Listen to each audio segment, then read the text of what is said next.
Hello, everyone. Welcome to the Off the Top Rope Show. My name is Nathan. Nice to have you here. Now, long before there was AEW, there was Ring of Honor. And there's a lot of similarities between these two companies. They both appeal to the same hardcore fan base. And a lot of their people on the current AEW roster were once in ROH, like CM Punk, Bryan Danielson, Christopher Daniels, Adam Cole, baby. Kyle O'Reilly was Adam Page, the Young Bucks, Cody Rhodes, Kenny Omega, all those guys.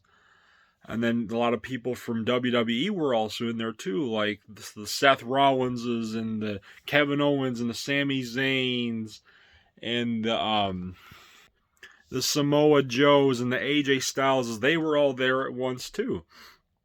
And I personally think that ROH was a precursor for AEW because let's be real here. There would be no AEW without Ring of Honor. Because exactly. There would be no AEW without Ring of Honor.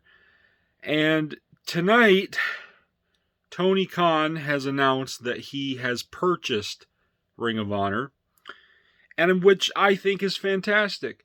Because if you want to be a big baller, shot caller in the wrestling game, you got to do things like this. Like, if you want to be on the same level as somebody like Vince McMahon, you got to do Vince McMahon type shit.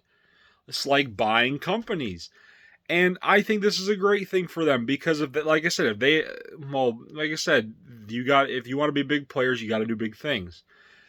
If they ever wanted to release a streaming service, then they got plenty of material. They got like 20 years worth of ROH content that they can release, plus their AEW stuff. Like that's perfect for them. And I understand that the pandemic was pretty hard on ROH. Like, they didn't end up surviving, but I'm glad that somebody was able to pick them up, and they decided to go on a little hiatus, and I'm thinking, like, I don't think they're coming back unless somebody buys them out, which would be, in this case, Tony Khan. But to be fair, I mean, in the last couple of years, has anybody really cared about ROH? I mean, I'll give them that. They have a very loyal fan base. I'll give them that. I mean, their fan base would pretty much defend anything they would do, no matter how stupid it was. I mean, they would do like all this jujitsu and karate bullshit instead of actually wrestling. But, like, yeah, I mean, they cater to a certain type of audience, which is the same audience that AEW is trying to cater to. And like I said, there would be no AEW without Ring of Honor. But I will give them credit here. Even though they weren't the most popular name, they did last 2 decades. I'll give them that. I mean, like I said, they had a very loyal fan base. And I believe that they can continue with... I do think that AEW buying them out is the right choice. Because some of these people that weren't getting mainstream exposure on TV are now going to be getting that now that AEW is in charge.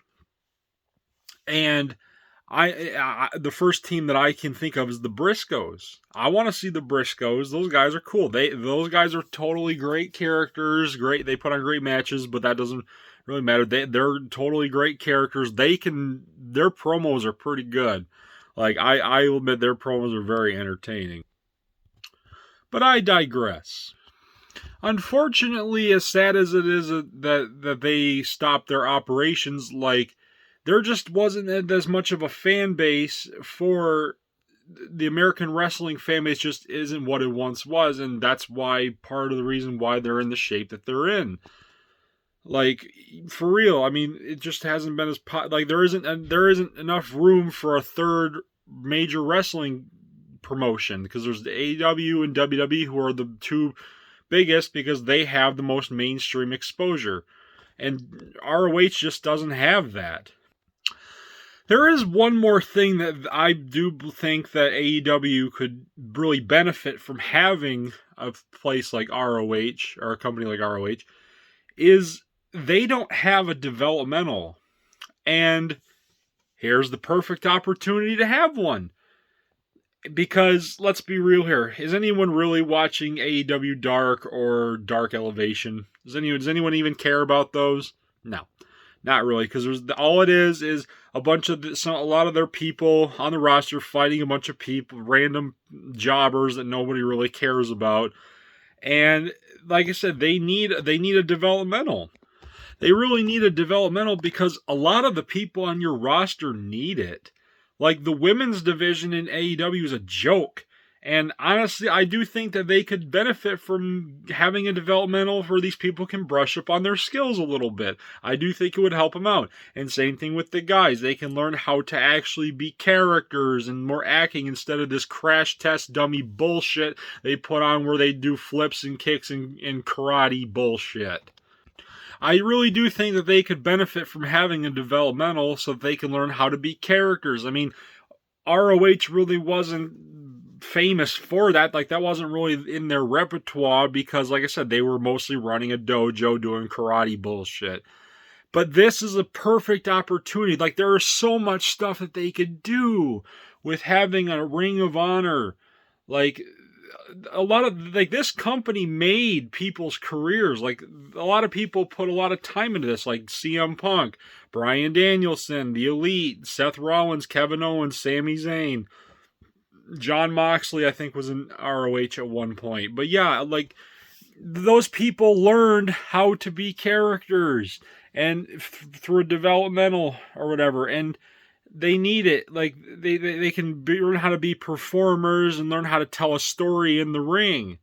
And I do think that with ROH that they could restructure that and turn it into a really nice developmental. Like, you could really make it its own thing. And like I said, you could bring in the Briscoes. I'm sure I'm not the only one who wants to see the Briscoes in AEW. I think they're a fantastic tag team. I'd really like to see them work with some of the other tag teams, like the Santana and Ortiz, the Jurassic Express, the Acclaimed, the Lucha Bros, even the stupid Young Bucks. I'm sure they'd probably have a good, all right match, I guess. But yeah, like I would say they could bring some other people in.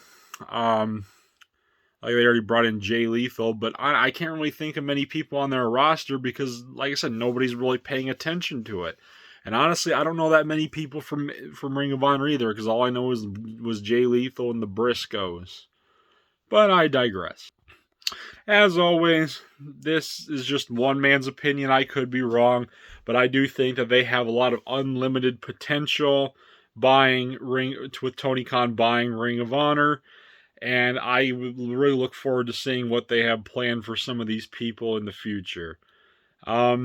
I will be talking about this more on Twitter, and I will post the link to the show's Twitter in the description box below. And if you have any questions, I'd be happy to answer them in maybe a future Q&A stream as soon as Kevin gets comfortable with the camera and everything. And thank you for watching this, and don't forget to subscribe for more content. Drop a like on this video if you enjoyed it, and I will see you next time. Peace.